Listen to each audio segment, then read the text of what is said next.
Gardner took his son to the mansion, but the owner had an amazing reaction. Michael Johnson took a deep breath as he passed through the mansion gate that Monday morning. The neighborhood daycare had closed due to a plumbing issue, and his wife Sarah was already on her hospital shift. He had no choice but to bring 2-year-old little Ethan to work. That's when businessman Richard Anderson came out to get the newspaper and saw the scene. The 45-year-old man stopped completely upon seeing the child in the gardener's arms. Something about those bright green eyes made him feel a tightness in his chest that he couldn't explain. "Good morning, Dr. Richard," greeted Michael, trying to maintain formality. "I'm sorry for bringing Ethan today, but I had no one to leave him with." Richard didn't respond immediately. His eyes remained fixed on the boy, who watched him with innocent curiosity. There was something familiar about that little face that deeply disturbed him. "How old is he?" asked the businessman, his voice strangely hoarse. "Just turned 2 last month," replied Michael, bouncing Ethan on his hip. "He's a smart boy, he won't be any trouble. I'll leave him in the shade while I work." The businessman moved closer, and Ethan stretched his little arms toward him, as children do when they want to be held. Richard hesitated for a moment, but couldn't resist. He took the boy in his arms, and that's when he saw it. A small, crescent-shaped birthmark on the child's neck, exactly like the one he himself had in the same place, exactly like the one his father had, and his grandfather too. The coffee cup he was holding slipped from his hand, shattering on the marble floor of the entrance. "Dr. Richard, are you all right?" Michael hurried to help clean up the shards. Where did you get this boy?" The question came out harsher than Richard intended. Michael stopped gathering the porcelain pieces, looking up in surprise. "What do you mean, Doctor? Ethan is my son." "Your biological son?" The intimate question made Michael uncomfortable, but something in Richard's urgent tone made him answer. "No, sir. We adopted him when he was just 6 months old." "Why?" Before Richard could respond, the shrill voice of his wife Victoria echoed through the garden. "Richard, what's going on here?" Victoria Anderson approached with quick steps, wearing an expensive silk robe, her icy blue eyes fixed on the gardener holding a child. "Why is there a child on our property?" Dear listener, if you're enjoying the story, please take a moment to like and especially subscribe to the channel. It really helps us who are just starting out. Now continuing. "Victoria, calm down," Richard tried to mediate, still holding Ethan. "Michael brought his son because the daycare closed today." "I don't care about the employees' personal problems," Victoria retorted, crossing her arms. "This is not a school. Michael, take that child away immediately." "No." The word came out of Richard's mouth with a firmness that surprised everyone, including himself. "Ethan stays." Victoria blinked several times, as if she hadn't heard correctly. "Excuse me?" "I said he stays. Michael will work normally today and Ethan can play in the garden." The silence that followed was tense. Victoria had known her husband for 15 years of marriage and had never seen him contradict her decisions about the house. "Michael," Richard turned to the gardener, who was watching the discussion awkwardly. "Tell me more about the adoption. Where did you get Ethan?" "Well, it was through the hospital where my wife works. A very young girl gave birth and couldn't raise the child. She preferred to give him up for adoption to a family she could know, not through official channels." "And this girl? Do you know her name?"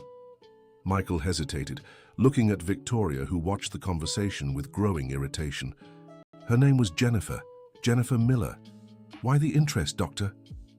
Richard felt the world spinning around him. Jennifer Miller, the same name as the woman he'd had a passionate affair with 3 years ago. The same woman who had disappeared from his life without explanation after a few intense weeks of dating. "Victoria, I need to talk to you." "Now," Richard said, handing Ethan back to Michael. "Michael, you can start work. Ethan can stay here with us in the garden." Inside the house, the argument erupted immediately. "What was that nonsense outside, Richard? Since when do you make decisions about who can or cannot be in our home?" "Victoria, I need to tell you something, and you're not going to like it." Her expression changed instantly. 15 years of marriage had taught her to recognize when her husband was about to reveal something serious. 3 years ago, when you were visiting your mother in Washington, D.C. for 2 weeks, I met a woman. Victoria's face paled. Jennifer Miller. It was just a few weeks. I was confused. You and I were going through that difficult phase after... He hesitated. After we found out we couldn't have children. You cheated on me. The words came out as a whisper. It was a terrible mistake. She disappeared without explanation and I never heard from her again. Until today. What are you suggesting? That child, Ethan. He has the Anderson family birthmark. The same one I have that my father had. And his age matches perfectly with the time I was with Jennifer. Victoria sank into an armchair, her face in her hands. Are you saying that boy might be your son? I'm saying I need to find out the truth. Outside, Michael continued his work in the garden, but couldn't concentrate. The conversation he'd witnessed had left him deeply worried. Ethan played on the grass, unaware of the tension hanging in the air. Richard returned to the garden 2 hours later, looking like he'd aged years in minutes. Michael, I need to ask you some questions. It's about Ethan's biological mother. Of course, Doctor, how can I help? You said her name was Jennifer Miller. Can you describe what she looked like? Michael scratched his head, trying to remember. Young lady must have been about 22, 23 years old. Light brown hair, green eyes. Very pretty, but she was very thin. Seemed like she wasn't eating properly. My wife said she cried a lot. The description matched perfectly with the Jennifer that Richard had known. The businessman felt his legs go weak. Did she leave any contact information? Any documents? She specifically asked not to be contacted, said she wanted Ethan to have a new life, without connections to the past. The only thing she left was a sealed letter in case the child wanted to know about his origins when he grew up. Do you still have that letter? Yes, I do. Kept at home. Why? Richard took a deep breath. Michael, I need to be honest with you. There's a possibility that Ethan might be my biological son. The gardener dropped the tool he was holding. What do you mean? 3 years ago, I met a woman named Jennifer Miller. We had a brief relationship, and she disappeared without explanation. Ethan's age, the birthmark he has, and the mother's name, everything matches. Michael looked at Ethan, who continued playing on the grass, completely unaware of the conversation that was changing the course of his life. Dr. Richard, I don't know what to say. Ethan is my son. It doesn't matter who the biological father is, he's my son. I understand, Michael, and I respect that, but I need to know the truth. At that moment, Victoria appeared at the house door with a hard expression on her face. Richard, I need to speak with you. Now. Victoria, we're discussing... I know exactly what you're discussing, and I have a few things to say about it. She approached Michael with determined steps. Michael, I don't know what kind of game you're trying to play here, but it won't work. If you're thinking about blackmailing my husband with this absurd paternity story, you can forget it. Mrs. Victoria, I'm not... Don't interrupt me. She raised her hand. My husband is going through a confusing time, but I won't allow you to take advantage of that. I suggest you take your child and leave. Consider yourself fired. Michael felt his blood boil, but maintained his composure for Ethan. With all due respect, ma'am, I'm not trying to take advantage of anything. I only brought my son to work because I had no choice. Richard, if you don't send this man away right now, I'll call security myself. It was then that Ethan, who had approached during the argument, stretched his little arms toward Richard. Up, uncle, he said in his childish voice. Richard automatically picked up the boy, and Ethan rested his little head on his shoulder with complete trust. The scene touched something deep in the businessman's heart. Victoria, no one is leaving. Michael continues working here, and we're going to discover the truth about Ethan in a civilized manner. You've completely lost your mind. Maybe, but that's what's going to happen. Victoria turned on her heel and went back into the house, slamming the door hard. Michael, still processing everything that had happened, shook his head. Dr. Richard, maybe it really would be better for me to leave. I don't want to cause problems in your marriage. Michael, you've worked here for 5 years. You're an exemplary employee, and more importantly, you're a good father. I won't let you leave because of this situation. Ethan began to whimper, sensing the tension in the air. Daddy. He stretched his little arms toward Michael. I'm here, son. Michael took Ethan back, kissing his forehead. It's okay. Doctor, if you really believe you could be Ethan's biological father, I think we should do a test to be sure. I don't want this doubt hanging over our heads. Richard nodded. You're right. I'll arrange a DNA test discreetly. In the meantime, I want you to know that regardless of the result, you will always be Ethan's father in all the ways that truly matter. Thank you, Doctor. That means a lot. That night, Michael arrived home weighed down with worries.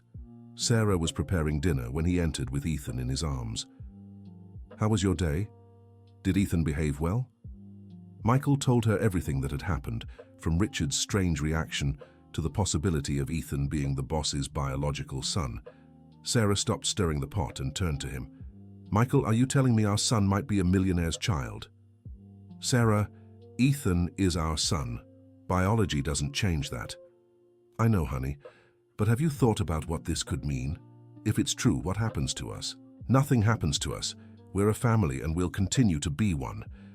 But Sarah wasn't convinced. The 30-year-old nurse had raised Ethan since he was a baby, and the idea of losing him terrified her. What if Richard wants to keep Ethan? He has money, power, he can give him things we never could. Sarah, stop. Ethan loves us. We're the only parents he knows. But the seed of doubt had already been planted. In the Anderson mansion, the atmosphere wasn't any better. Victoria had locked herself in the bedroom since the afternoon, and Richard couldn't stop thinking about Ethan. During the silent dinner, Victoria finally spoke. Do you really believe that child is yours? I don't know, Victoria. But the resemblance is striking. The birthmark, the eyes, even some mannerisms. And if he is, what do you intend to do? Richard set down his fork, not knowing how to respond. Honestly, I don't know. I just know I can't ignore this possibility. Richard, we've been married for 15 years. We tried to have children for over 10 years. I went through every possible treatment, endured every hope and disappointment. And now you're telling me you might have a child from a one-night stand. The words hurt because they were true. Victoria, I know I've hurt you. I know I made a terrible mistake.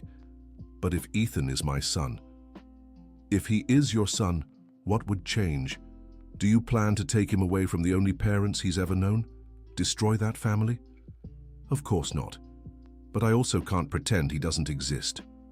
Victoria rose from the table. You have to choose, Richard. Either your current family or this fantasy of late fatherhood. The next morning, Michael arrived at work alone.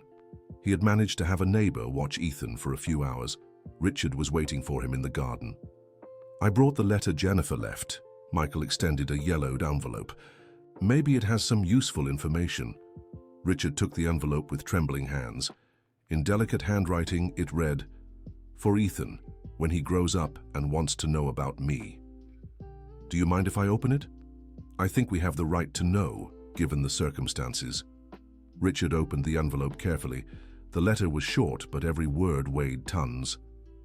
My dear Ethan, if you're reading this, it means you've grown up and want to know about me. My name is Jennifer Miller. I'm 23 years old and I'm an education student. You were conceived during a very confusing time in my life. Your father is a good man, but he has a complicated life. He doesn't know you exist, and I decided it's better this way. I couldn't raise you because I'm still too young and don't have the emotional or financial means, but I chose your parents very carefully. Michael and Sarah are special people who will love you as you deserve. If you ever want to look for me, my number is 11-98765-4321. But know that you were never abandoned. You were given to love with all my affection, Jennifer. Richard finished reading with tears in his eyes. Michael, she confirms that the child's father has a complicated life. When I met Jennifer, I was married and going through relationship problems. What do you plan to do with this information? First, I want to do the DNA test. Then, if confirmed, I want to contact Jennifer. She deserves to know that Ethan is well, and we deserve some answers. Dear listener, if you're enjoying the story, please take a moment to like and especially subscribe to the channel. It really helps us who are just starting out. Now continuing. The DNA test was done discreetly at the family doctor's office. Dr. Robert Williams had been Richard's friend for many years and agreed to absolute confidentiality.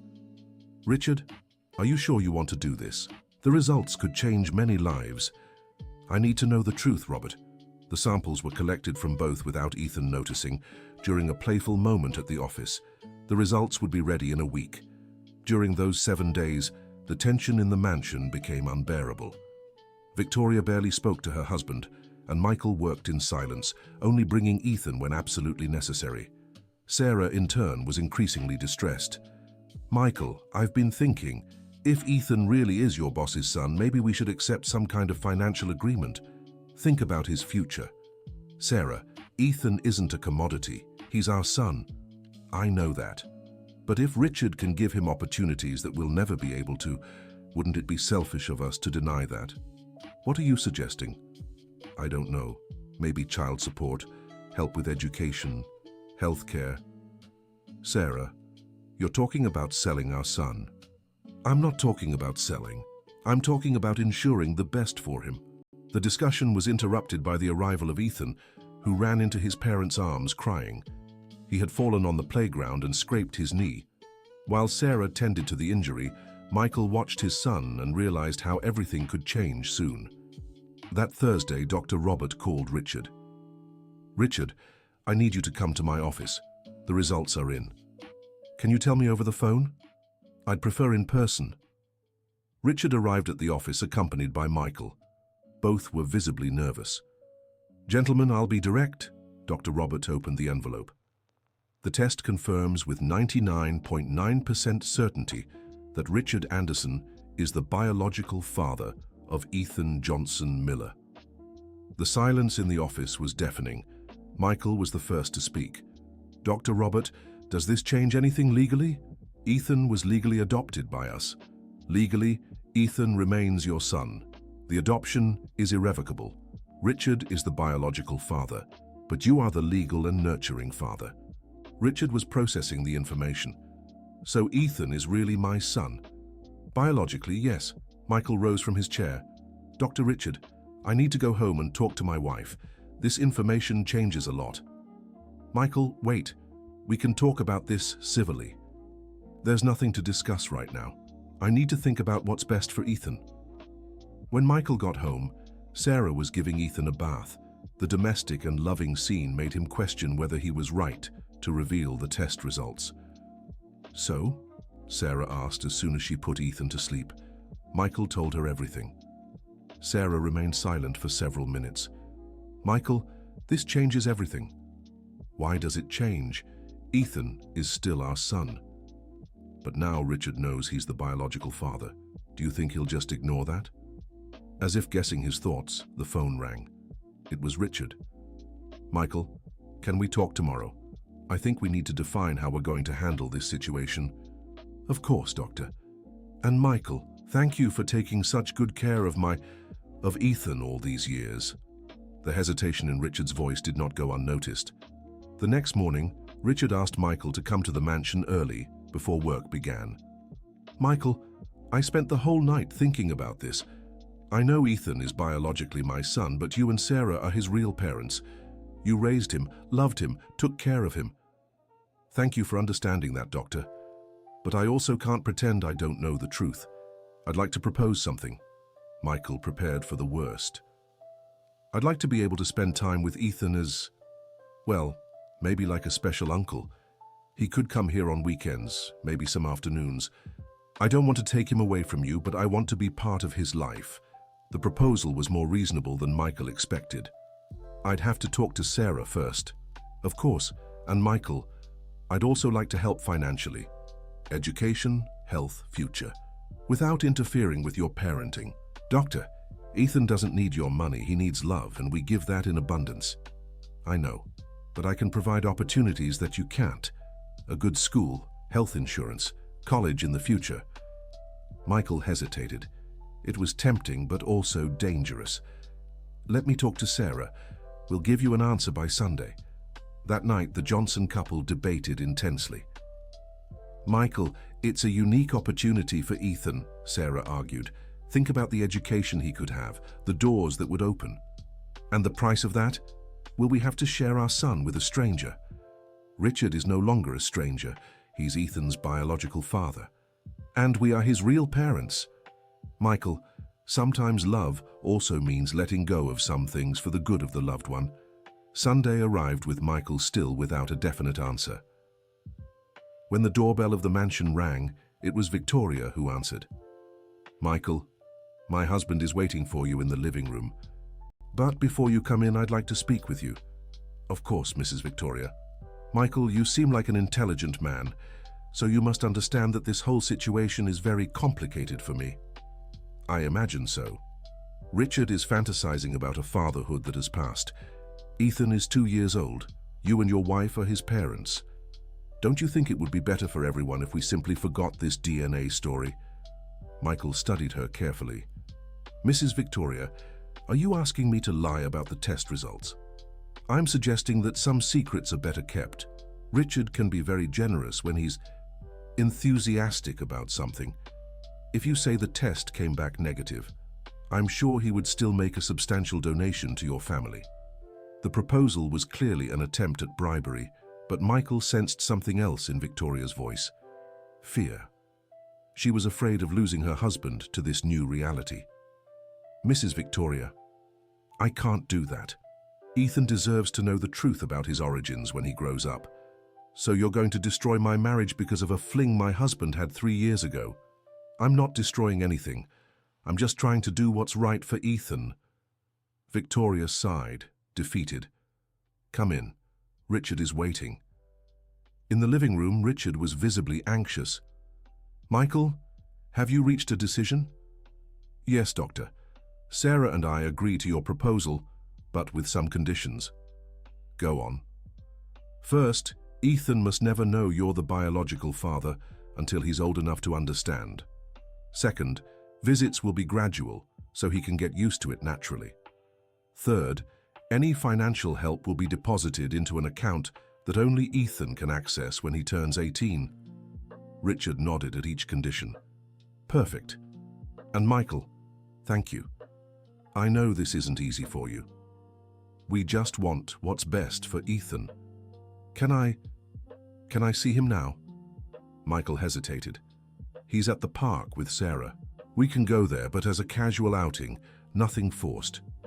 At the park, Ethan was playing on the slide when he saw Richard approaching. To everyone's surprise, the boy ran toward him. Uncle Richard, he shouted, using the nickname he had invented. Richard knelt and hugged the son he never knew he had. For a few seconds, he allowed himself to feel the fatherhood he had missed. Sarah watched the scene with mixed feelings. It was beautiful to see Ethan happy, but also painful to notice the natural connection between father and son.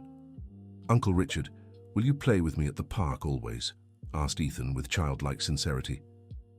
If your mom and dad allow it, I would like that very much, replied Richard, looking at Michael and Sarah. Yes. Ethan clapped his hands. Daddy, Mummy, can Uncle always play with me? Michael and Sarah exchanged glances and nodded. In the months that followed, a routine was established. Richard visited Ethan twice a week, always in the presence of Michael or Sarah. Gradually, the boy grew accustomed to the presence of the special uncle who always brought toys and played on the floor with him. Victoria, initially resistant, began to accept the situation when she realized Richard had no intention of leaving her or drastically changing their lives. The visits were controlled, and Ethan always returned home with his real parents. But the peace was shaken when Jennifer Miller reappeared. It was a rainy Thursday when the doorbell rang at Michael's house. Sarah opened the door and found herself facing a young brunette woman, visibly nervous. Hi, I'm Jennifer Miller. I think you're taking care of my son. Sarah felt the ground disappear beneath her feet. Jennifer, how did you find us? I've been looking for you for months.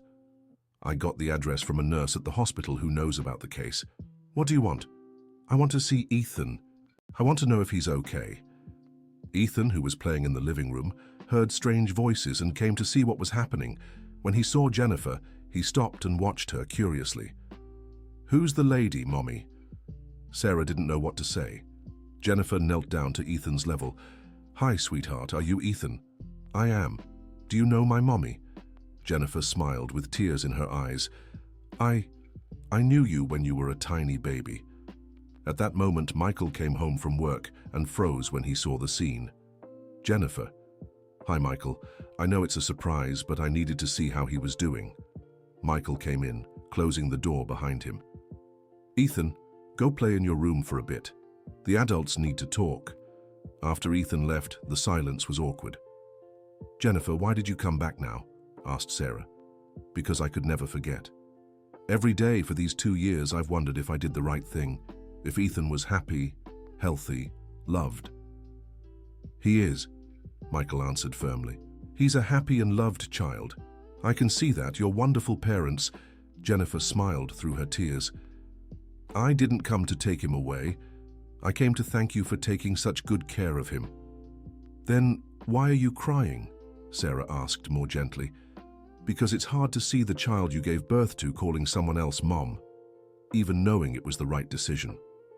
Michael sat down next to Jennifer. "Jennifer, I need to tell you something.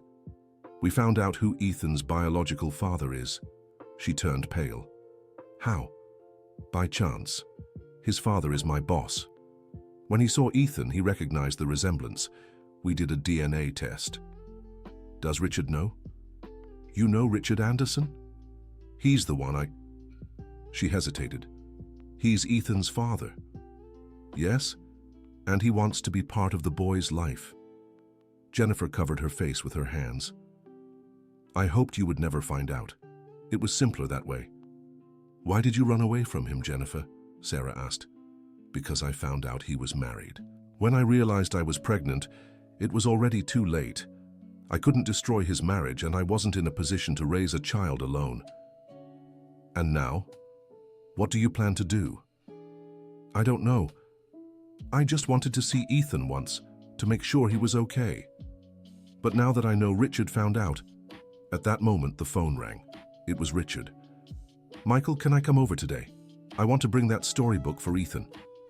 Michael looked at Jennifer, who shook her head desperately. "Doctor, today isn't a good day. Ethan has a fever." It was a lie, but Michael needed time to process the situation. "All right, I'll send my driver with some medicine." "That's not necessary, doctor. Sarah is a nurse. We know how to take care of it." When he hung up, Jennifer was on her feet. "I need to leave before he gets here." "Jennifer, wait." Sarah held her by the arm. "You can't just show up and disappear again. That's not fair to anyone, least of all to Ethan." "What do you want me to do? Turn your lives upside down? We want you to be honest about your intentions. Do you want to be part of Ethan's life or not?" Jennifer hesitated for a long time before answering. "I do, but I don't know if I have the right." "You're his biological mother. Of course you have rights. But you are his real parents, and now Richard is part of the equation too." Michael sighed. "Jennifer, what if we all talk together? You, us, and Richard. Let's handle this like adults, thinking about Ethan's well-being. Do you think Richard will want to see me? I think he has a lot of questions for you, just as you must have for him." The meeting was set for the following Sunday at Michael and Sarah's house. Richard arrived promptly, not knowing he would find Jennifer there. When he saw her in the living room, he stopped at the door. "Jennifer, what are you doing here?" "Hi, Richard. Let me explain. You disappeared for 3 years without a word, and now you show up at the parents' house of Ethan. I heard you found out about him." "How did you know?" Michael interrupted. "Doctor, why don't you have a seat? We have a lot to talk about." Over the next hour, the whole truth came out. Jennifer explained why she had run away. Richard confessed he had always wondered why she had disappeared. Michael and Sarah talked about how Ethan had changed their lives. "So," Richard finally spoke, "what do we do now? Ethan has 2 biological fathers who didn't know each other, and 2 adoptive parents who raised him with love." "Ethan only has 2 parents," Sarah said firmly. "Michael and I. You 2 can be important in his life, but as special figures, not as parents." Jennifer nodded. "Sarah is right. I gave Ethan to you because I knew you would be better parents than I could be at that time. That hasn't changed. And I, Richard added, just want to be able to watch him grow up. I don't want to replace anyone. Then let's establish some ground rules, Michael said. Ethan must never be confused about who his parents are. That's Sarah and me. Richard is the special uncle who plays with him, and Jennifer, I can just be a family friend, Jennifer completed. A friend who cares for him very much. At that moment, Ethan appeared in the living room, waking from his afternoon nap. Daddy, Mommy, Uncle Richard is here. He ran to hug Richard, then looked at Jennifer. Are you the lady I met when I was a baby? That's right, sweetheart. Will you play with me too? Jennifer looked at Michael and Sarah, who nodded. If your parents allow it, I would love to. Dear listener, if you're enjoying the story, please take a moment to like and especially subscribe to the channel. It really helps us who are just starting out. Now continuing. The months passed and a strange but functional dynamic was established. Ethan had his nuclear family with Michael and Sarah, but he also had two special friends who visited him regularly. Richard began discreetly funding Ethan's education, enrolling him in an excellent private school. Michael initially resisted, but Sarah convinced him it was for the boy's own good. Jennifer, in turn, found in volunteering with children a way to deal with her maternal guilt. She visited Ethan every other week, always bringing books or educational activities. Victoria, surprisingly, began to take more interest in the situation when she realized Ethan was a special child, smart, affectionate, well-mannered. She began to see him not as a threat to her marriage, but as an unexpected gift. But the stability was tested when Ethan turned 3 years old. During the birthday party, held at Michael and Sarah's house, Ethan asked an innocent question that changed everything. Mommy, why aren't Uncle Richard and Aunt Jennifer married if they made me when I was a baby? The silence in the room was total. All the children at the party kept playing, unaware of the tense moment. Sarah knelt down to Ethan's level. Sweetheart, who told you that? Timmy from school said babies are made by the mommy and daddy together.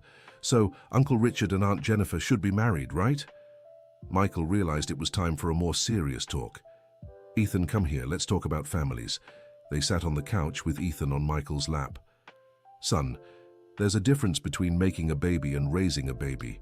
Richard and Jennifer made you, but Mommy and I raised you. The ones who raise you with love are your real mom and dad. But why did they make me if they weren't going to take care of me? The innocent question cut deep for Jennifer, who was listening to the conversation. Ethan, she approached, sometimes adults make mistakes. I made a mistake, but the only mistake I didn't make was choosing your father and mother to raise you. You didn't want me? I wanted you very much. But I knew that Michael and Sarah could love you better than I could at that time. Ethan processed the information with the simplicity of children. So I'm lucky. I have Daddy and Mommy who raised me, and Uncle Richard and Aunt Jennifer who like me too. The innocence of the response brought tears to all the adults' eyes. But the question of Ethan's identity was just beginning. At school, other children began asking why he had two uncles who weren't his parents' siblings. The teacher, Mrs. Harris, requested a meeting with Michael and Sarah.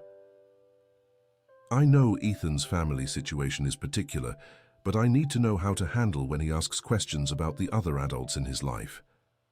Michael briefly explained the situation. I understand.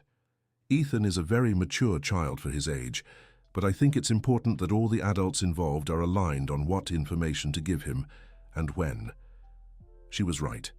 A meeting was organized with everyone, Michael, Sarah, Richard, Jennifer, and even Victoria, who had become more present in Ethan's life. Ethan is growing up and asking more elaborate questions, Sarah began. We need to decide when and how we'll explain the whole truth to him. He's only 3 years old, Jennifer argued. Isn't it too early? Maybe it's better to prepare the ground gradually, suggested Richard.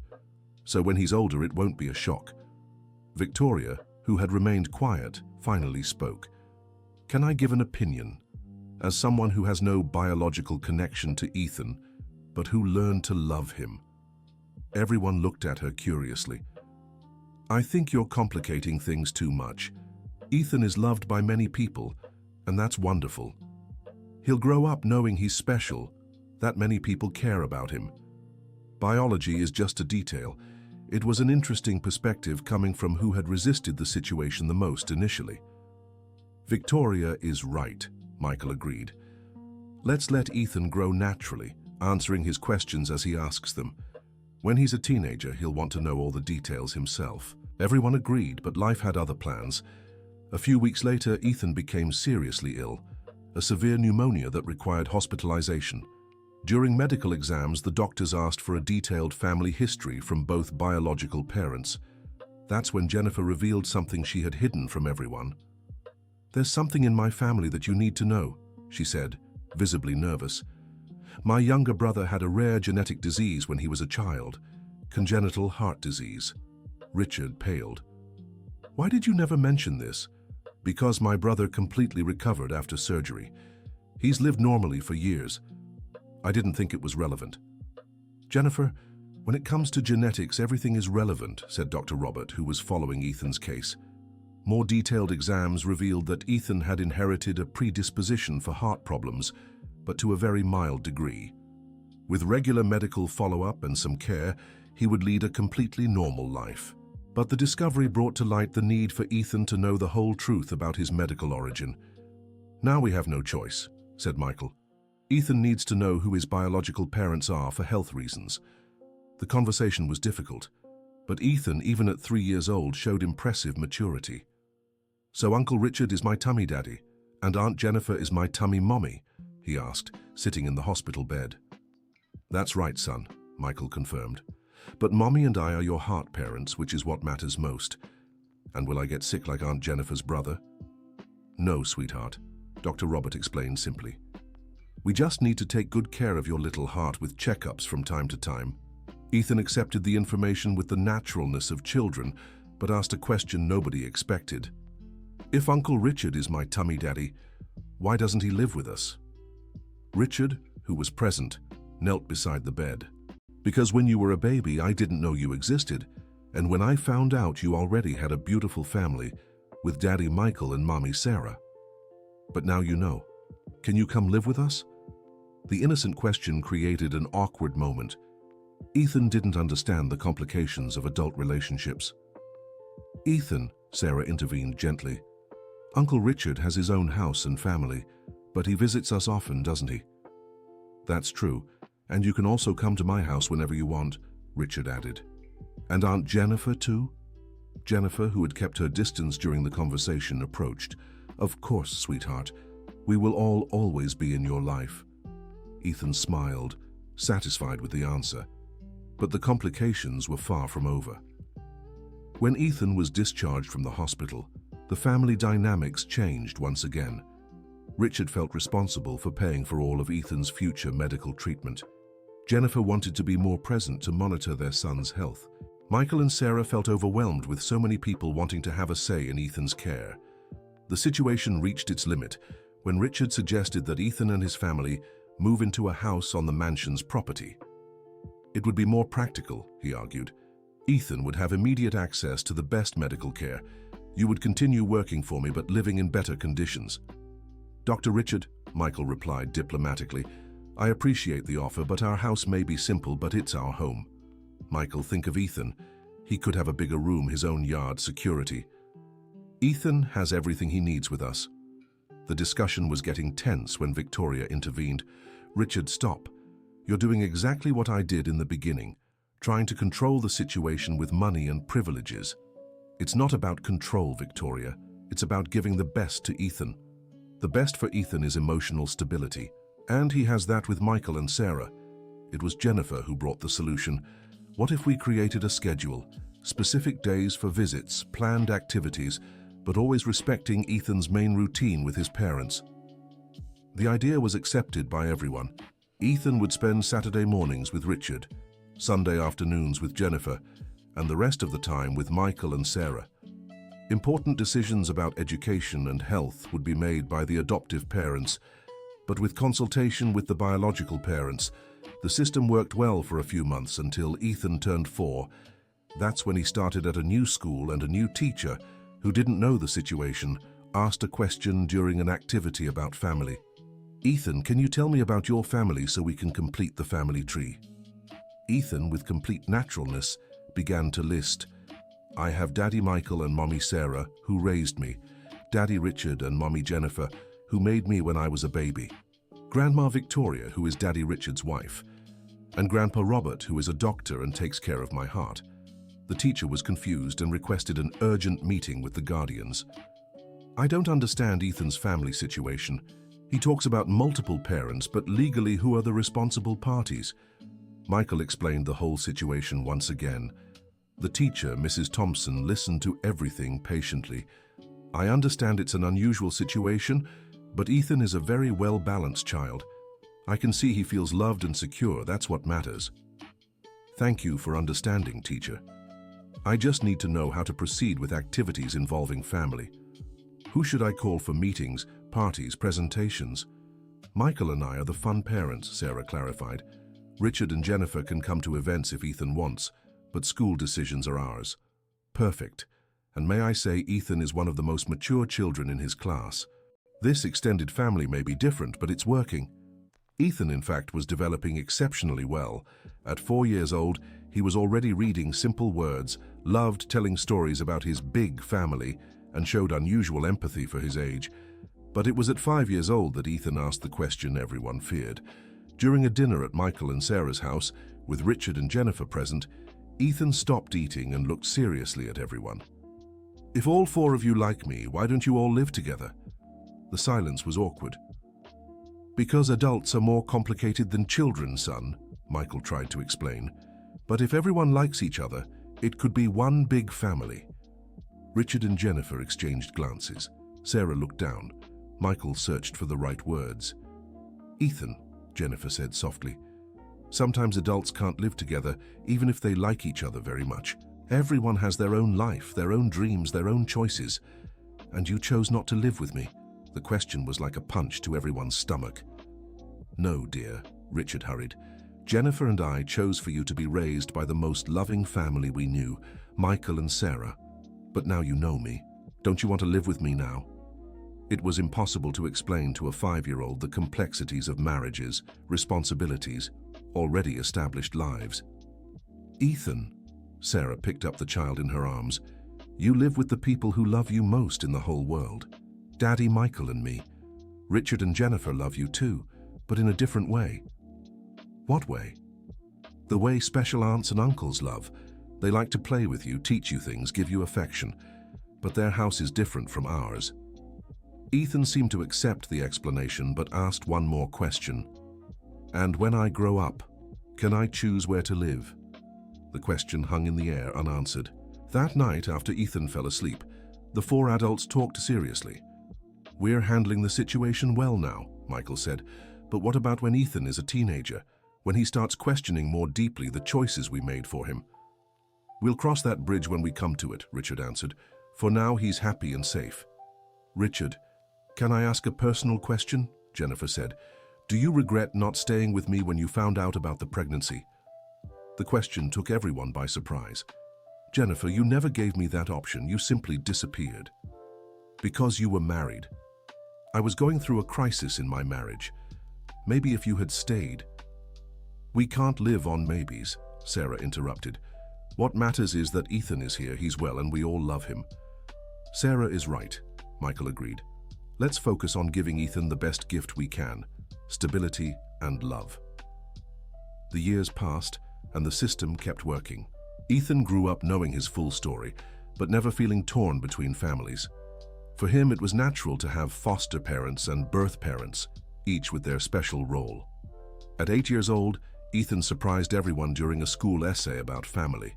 He wrote, "My family is different, but it's the best in the world. I have 2 parents who raised me with lots of love since I was a baby, and 2 parents who gave me life, but knew other parents would take better care of me. That's not sad, it's amazing because it means I'm very loved. Some kids only have 2 parents, I have 4, and they all do different things with me. Michael teaches me to play soccer, Sarah helps me with homework, Richard takes me to see cool places, and Jennifer tells me bedtime stories sometimes." I don't understand why some adults find this complicated. To me, it's simple. More love is better than less love. The essay won an award at school and left all of Ethan's parents emotional. But it was at age 10 that Ethan faced his first major emotional challenge. A schoolmate, Tyler, began teasing him by calling him the kid with 4 parents and saying he was confused and without a real family. Ethan came home crying for the first time since he was very small. "Mummy, Tyler said I don't have a real family because you're not my biological parents." Sarah felt her heart tighten. "And what did you answer?" "I said you are my real parents." But he kept laughing and saying that real family is only with biological mom and dad. "Ethan, come here." Sarah pulled him onto the couch. "What do you think makes a real family?" "Love, care, always being together." "Then are we your real family?" "Of course you are." "And Richard and Jennifer, what are they to you?" Ethan thought for a moment. "They're special family. They're important, but different from you." "Exactly. Family isn't just biology, Ethan. Family is who chooses to love you every day." But why did Tyler keep saying that? Because some people don't understand that there are different kinds of family love. You're lucky to have more love, not less. The following week, Michael went to speak with Tyler's parents. The conversation was educational and respectful, and Tyler stopped the teasing. But the episode made Ethan think more deeply about his situation. During a weekend at Richard's house, he asked an unexpected question. "Richard, did you want me to live with you?" Richard stopped reading the newspaper and looked at Ethan. "Why are you asking that?" "I just want to know. Would you have liked it if I were your son who lived with you, not just on weekends?" The question was too complex for a simple answer. "Ethan, when I found out you existed, you already had a family that loved you very much. It wouldn't be fair to take you away from that family." "But what if I didn't have a family? Would you have wanted me?" "Of course I would. You're my son too." "Then why didn't you fight to keep me?" Richard realized he was treading on delicate ground. "Because fighting over you would have meant hurting you. Michael and Sarah are wonderful parents. Separating you would have been selfish of me." "And Jennifer, didn't she want to fight for me either?" "Jennifer placed you for adoption because she loved you too much to raise you poorly. She was very young and without stability." Ethan stayed silent for a few minutes. "I think I understand. You both loved me so much that you let others love me better." The maturity of the answer surprised Richard. "That's right, Ethan. Love is sometimes about knowing when to let go. But now that I'm big, can I choose to spend more time with you?" "If your parents agree, and if you want to, of course." When Ethan turned 12, a new dynamic was established. He began spending school holidays alternating between the families, long weekends with Richard and Jennifer, but always keeping Michael and Sarah as his main base. It was during one of these extended weekends that Ethan overheard a conversation that helped him better understand the complexity of the adult situation. Jennifer was visiting Richard to discuss an educational decision regarding Ethan, and the conversation drifted to the past. "Sometimes I wonder how it would have been if we had stayed together back then," Jennifer said, not realizing Ethan was listening from upstairs. "We were very different people, Jennifer. I was married.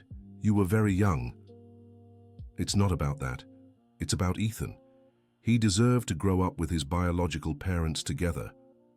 Ethan grew up with love. That's what matters." "But he asks questions, Richard. He wonders why we couldn't stay together for him." "And what do you tell him?" "That some adults can't love themselves enough to form a family, even when they have a child together." Ethan came down the stairs at that moment. "Are you talking about me?" Richard and Jennifer exchanged embarrassed glances. "We were talking about adult decisions, Ethan." Richard tried to deflect. "I heard. Do you think I wanted you to stay together?" Jennifer knelt down to Ethan's level. "And did you want that?" Ethan thought carefully before answering. "When I was little, yes. I thought it would be easier. But now I understand that you don't love each other that way. And that's okay." "Why is it okay?" "Because I'm loved by both of you just separately, and I'm raised by Michael and Sarah, who love each other very much. It's like having two families that work, instead of one family that wouldn't work. Ethan's wisdom surprised the adults once again. Richard sat down next to him. "Ethan, you're more mature than many adults. It's because you all taught me that love comes in different forms. You love me as biological parents. Michael and Sarah love me as adoptive parents. It's different, but it's all real love." Jennifer smiled with tears in her eyes. "You understand we never abandoned you, right? We just chose what was best for you." "I know, and you chose right. I'm happy." In that moment, Ethan demonstrated an emotional understanding that many adults spend their whole lives developing. At 15, Ethan was a well-balanced, intelligent teenager with a unique perspective on family relationships. He helped classmates going through their parents' divorce, explaining that family can have many different configurations. It was then that he decided to do something that surprised everyone. During a birthday dinner, with all his parents present, Ethan stood up to make a speech. "I want to thank all of you for showing me that family doesn't have one right recipe. Michael and Sarah, thank you for raising me with so much love and teaching me values. Richard, thank you for giving me opportunities and showing me the world out there. Jennifer, thank you for having the courage to give me life and choosing parents you thought were better than you could be at the time. And Victoria, thank you for accepting me even when I complicated your life." He paused, took a deep breath, and continued. "I know our family is different. I know sometimes you worry if everything is okay, if I'm confused, if I'll have problems because of this situation. But I want you to know I'm the luckiest person in the world." Tears began to well up in everyone's eyes. "I have 4 people who love me as their son. I have 2 homes where I feel at home. I have 2 mothers who taught me different things and 2 fathers who showed me different ways of being a man. How could that be bad?" "Ethan," Sarah began, emotional. "Let me finish, Mom. I want to say one more thing. You always worried about not confusing me about who my real parents are. But you're wrong about that." Everyone grew tense, expecting some painful revelation. "You all are my real parents, just each in their own way. Michael and Sarah are my real parents in heart and upbringing. Richard and Jennifer are my real parents in origin and biology. There's no hierarchy. No one is more important or less important. They're different and all real." The silence that followed was filled with emotion. "And you know what else?" Ethan continued, now smiling. "One day, when I have my own children, they'll have the best grandparents in the world, because they'll have 4. End of story. And so, what did you think of this emotional story? Ethan achieved something many adults struggle to attain, turning a complicated situation into an abundance of love. Tell us in the comments what touched you most in this story, and if you know any different families that work well. Share your own experiences of families that formed in unique ways. Don't forget to leave your like if the story moved you, and most importantly, subscribe to the channel so you don't miss other stories that show how love always finds a way to work out.